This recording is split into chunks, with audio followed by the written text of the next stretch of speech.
ಎಲ್ಲರಿಗೂ ನಮಸ್ಕಾರ. ರೇಣುಕಾಸ್ ಕಿಚನ್ ರೆಸಿಪಿಗೆ ಸ್ವಾಗತ. ನಾನಿವತ್ತು ಮಾಡುವಂಥ ರೆಸಿಪಿ ಹೊಸ ರೀತಿಯಲ್ಲಿ ಹಾಲು ಸೇವ್ ಮಾಡ್ತಾ ಇದ್ದೀನಿ.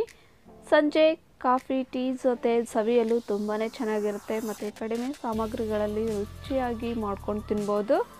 ಹಾಗಾದರೆ ಬನ್ನಿ ತಡ ಮಾಡದೆ ಈ ರೆಸಿಪಿನ ಸ್ಟಾರ್ಟ್ ಮಾಡೋಣ. ಅದಕ್ಕಿಂತ ಮುಂಚೆ ಈ ಒಂದು ಹಾಲು ಸೇವ್ಗೆ ಬೇಕಾದಂಥ ಸಾಮಗ್ರಿಗಳನ್ನು ನೋಡ್ಕೊಂಡು ಬರೋಣ. ನಾನಿಲ್ಲಿ ಮೀಡಿಯಮ್ ಸೈಜ್ 4 ಆಲೂಗಡ್ಡೆನ ಸಿಪ್ಪೆ ಬಿಡಿಸಿ ಇಟ್ಕೊಂಡಿದ್ದೀನಿ. ಅರ್ಧ ಕಪ್ಪು ಶೇಂಗಾ, 1 tea spoon pepper powder, 1 tea spoon ಉಪ್ಪು, ಸ್ವಲ್ಪ ಕರಿಬೇವು. ಈ ಒಂದು ಹಾಲು ಸೇವ್ಗೆ ಬೇಕಾದಂಥ ಇಷ್ಟೇ ಸಾಮಗ್ರಿಗಳು. ಇವಾಗ ಮಾಡುವ ವಿಧಾನ ನೋಡೋಣ. ಮೊದಲಿಗೆ ನಾವು ತಗೊಂಡಂಥ ಆಲೂಗಡ್ಡೆನ ತುರಿದುಕೊಳ್ಬೇಕು. ಹಾಗಾಗಿ ಈ ರೀತಿ ಒಂದು ತುರಿಮಣೆನ ಇಟ್ಕೊಂಡ್ಬಿಟ್ಟು ಸಣ್ಣಗೆ ಹೋಲಿರೋ ಕಡೆ ನಿಧಾನವಾಗಿ ತುರಿದುಕೊಳ್ಬೇಕು.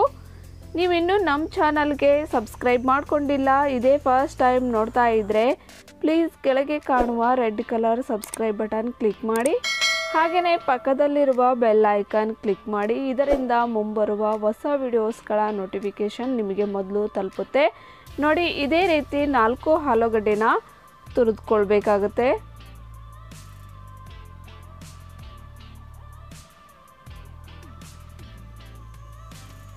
ನೋಡಿ, ಇವಾಗ 4 ಆಲೂಗಡ್ಡೆನ ತುರಿದುಕೊಂಡಾಗಿದೆ. ನೋಡಿ, ಈ ರೀತಿ ಲೇಯರ್ ಆಗಿದ್ದರೆ ಫ್ರೈ ಮಾಡಲಿಕ್ಕೆ ತುಂಬಾ ಚೆನ್ನಾಗಿರುತ್ತೆ. ನೆಕ್ಸ್ಟ್ ಇವಾಗ ಇದನ್ನು ವಾಶ್ ಮಾಡ್ಕೊಳ್ಬೇಕು. ಹಾಗಾಗಿ 2 ಗ್ಲಾಸ್ ನೀರನ್ನು ಹಾಕಿಬಿಟ್ಟು ಇದರಲ್ಲಿರುವ ಟಾರ್ಚ್ ಹೋಗುವವರೆಗೂ 2 ಸಾರಿ ವಾಶ್ ಮಾಡ್ಕೊಳ್ಬೇಕಾಗುತ್ತೆ. ನೋಡಿ, ಈ ರೀತಿ ಒಂದು ಬೌಲಲ್ಲಿ ವಾಶ್ ಮಾಡ್ಕೊಂಡ ನಂತರ ಮತ್ತೊಂದು ಬೌಲ್ಗೆ 2 ಕಪ್ಪು ನೀರನ್ನು ಹಾಕಿಬಿಟ್ಟು ತುರಿದಿರುವ ಆಲೂಗಡ್ಡೆನ ಮತ್ತೊಂದು ಬೌಲ್ಗೆ ಹಾಕ್ಕೊಳ್ತಾ ಇದ್ದೀನಿ. ಈ ರೀತಿ ವಾಶ್ ಮಾಡ್ಕೊಳ್ಳೋದ್ರಿಂದ ಇದರಲ್ಲಿರುವ ಟಾರ್ಚಿನ ಅಂಶ ಕಡಿಮೆ ಆಗುತ್ತೆ. ನೋಡಿ, ಈ ರೀತಿ ವಾಶ್ ಮಾಡ್ಕೊಂಡ ನಂತರ ಸ್ವಲ್ಪ ಇದರಲ್ಲಿರುವ ನೀರಿನ ಅಂಶ ಹೋಗಬೇಕು ಅಂದರೆ ಈ ಥರ ಒಂದು ಕಾಟನ್ ಬಟ್ಟೆಗೆ ಹಾಕ್ಕೊಳ್ತಾ ಇದ್ದೀನಿ. ಹಾಕಿಬಿಟ್ಟು ಎಲ್ಲ ಕಡೆ ಸ್ಪ್ರೆಡ್ ಆಗುವಂಗೆ ಮಾಡ್ಕೊಳ್ಬೇಕು.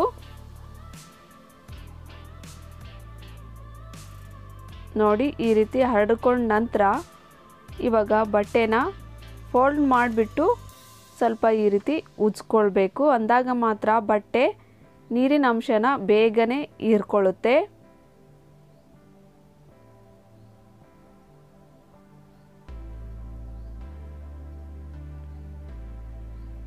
ನೋಡಿ, ಈ ರೀತಿ ಮಾಡ್ಕೊಂಡ್ಬಿಟ್ಟು ಒಂದು 5 ನಿಮಿಷ ಆರಲಿಕ್ಕೆ ಬಿಡೋಣ.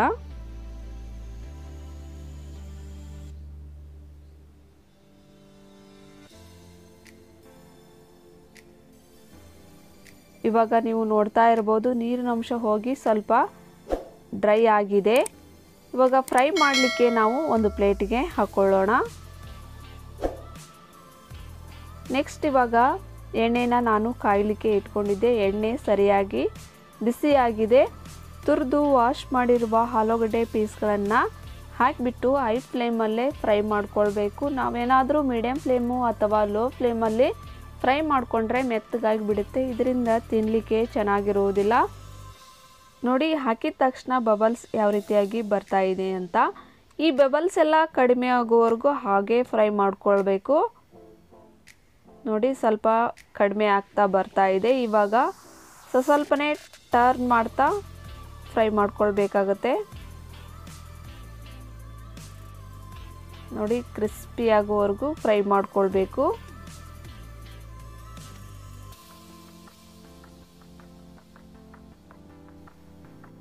ಇಷ್ಟು ಫ್ರೈ ಮಾಡ್ಕೊಂಡ ನಂತರ ಈ ಥರ ಒಂದು ಜಾಲರಿಗೆ ಹಾಕ್ಕೊಳ್ತಾ ಇದ್ದೀನಿ.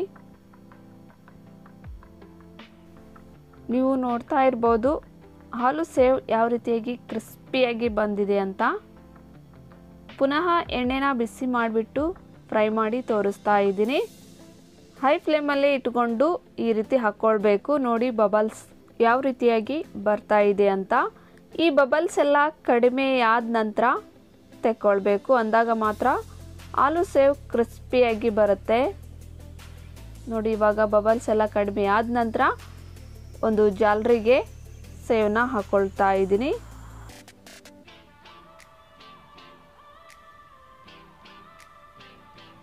ಇವಾಗ ಆಲೂ ಸೇವನ್ನ ಫ್ರೈ ಮಾಡಿದಾಗಿದೆ. ನೆಕ್ಸ್ಟ್ ಶೇಂಗಾನ ಫ್ರೈ ಮಾಡ್ಕೊಳ್ತಾ ಇದ್ದೀನಿ. ಶೇಂಗಾನ 1 ನಿಮಿಷ ಕಲರ್ ಚೇಂಜ್ ಆಗೋವರೆಗೂ ಮತ್ತು ಕ್ರಿಸ್ಪಿ ಆಗೋವರೆಗೂ ಫ್ರೈ ಮಾಡ್ಕೊಳ್ಬೇಕು. ನೋಡಿ ಇಷ್ಟು ಫ್ರೈ ಮಾಡ್ಕೊಂಡ ನಂತರ ಒಂದು ಬೌಲ್ಗೆ ಹಾಕೊಳ್ತಾ ಇದ್ದೀನಿ. ನೆಕ್ಸ್ಟ್ ಇವಾಗ ಕರಿಬೇವನ್ನು ಸಹ ಫ್ರೈ ಮಾಡ್ಕೊಳ್ತಾ ಇದ್ದೀನಿ. ಇದನ್ನು ಕೂಡ ಕ್ರಿಸ್ಪಿ ಆಗೋವರೆಗೂ ಫ್ರೈ ಮಾಡ್ಕೊಳ್ಬೇಕು. ನೋಡಿ ಇಷ್ಟು ಫ್ರೈ ಮಾಡ್ಕೊಂಡ ನಂತರ ಇದನ್ನು ಸಹ ಬೌಲ್ಗೆ ಹಾಕೊಳ್ತಾ ಇದ್ದೀನಿ. ನೆಕ್ಸ್ಟ್ ಇವಾಗ ಫ್ರೈ ಮಾಡಿರುವ ಆಲೂ ಸೇವನ್ನ ಬೌಲ್ಗೆ ಹಾಕೊಳ್ತಾ ಇದ್ದೀನಿ. ನಂತರ ಪೆಪ್ಪರ್ ಪೌಡ್ರನ್ನ ಹಾಕೊಳ್ತಾ ಇದ್ದೀನಿ.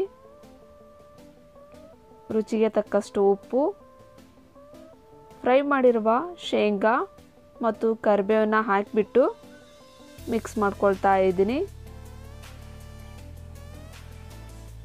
ನೋಡಿ ಈ ಒಂದು ಸ್ನ್ಯಾಕ್ಸ್ ರೆಸಿಪಿನ ಬೇಗನೆ ರೆಡಿ ಮಾಡ್ಕೊಳ್ಬೋದು ಮತ್ತು ತಿನ್ನಲಿಕ್ಕೆ ಕ್ರಿಸ್ಪಿಯಾಗಿ ತುಂಬಾ ಚೆನ್ನಾಗಿರುತ್ತೆ. ಇವಾಗ ನೀವು ನೋಡ್ತಾ ಇರ್ಬೋದು, ಕೈಯಿಂದ ಈ ರೀತಿ ಪ್ರೆಸ್ ಮಾಡಿದರೆ ಸಾಕು ಪೌಡ್ರ್ ಥರ ಆಗುತ್ತೆ.